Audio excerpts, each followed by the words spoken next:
Good evening, everyone. My name is Yuan Chai. Today, I would like to do a commemorative speech to pay tribute to Yuan Mo, the literary giant in my life.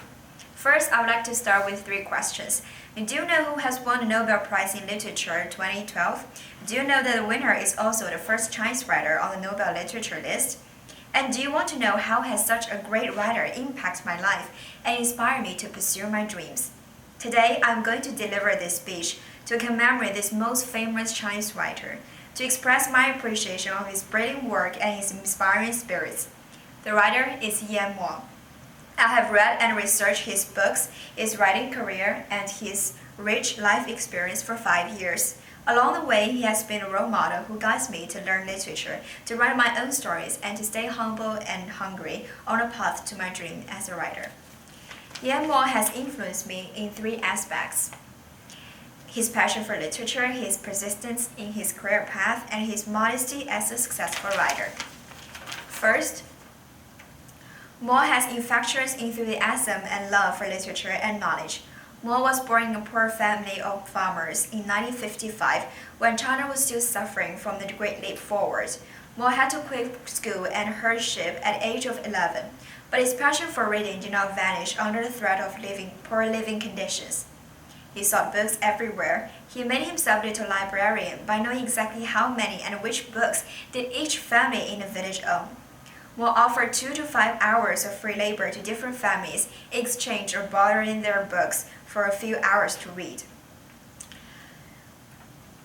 I am also fond of literature and love to read, but I had a dark time like Mo, where I was lost and did not know how to continue reading and writing when people around me telling me writing is not money-making and I might end up as a poor and sad old lady.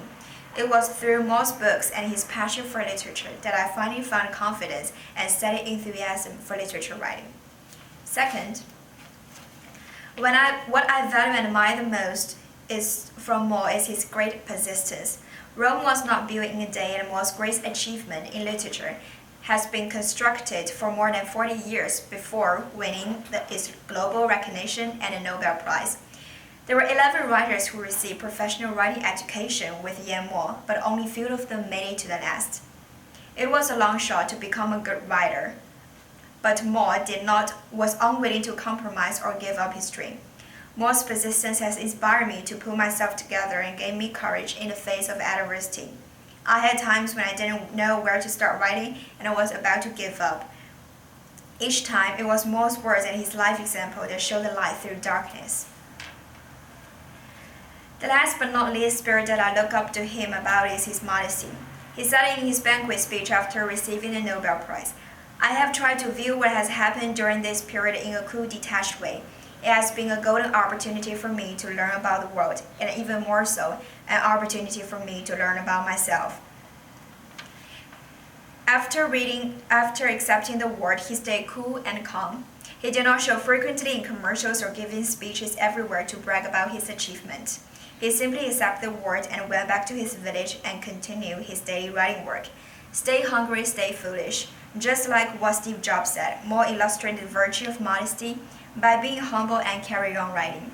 His modesty reminds me each time when I get high grades for papers or publish a new story, I need to stay thirsty for knowledge and be calm for achievement. Now, I would like to end my speech with a quote from Mo. "A writer should always bravely face life, risking death and mutilation in order to dethrone an emperor." Thank you for listening.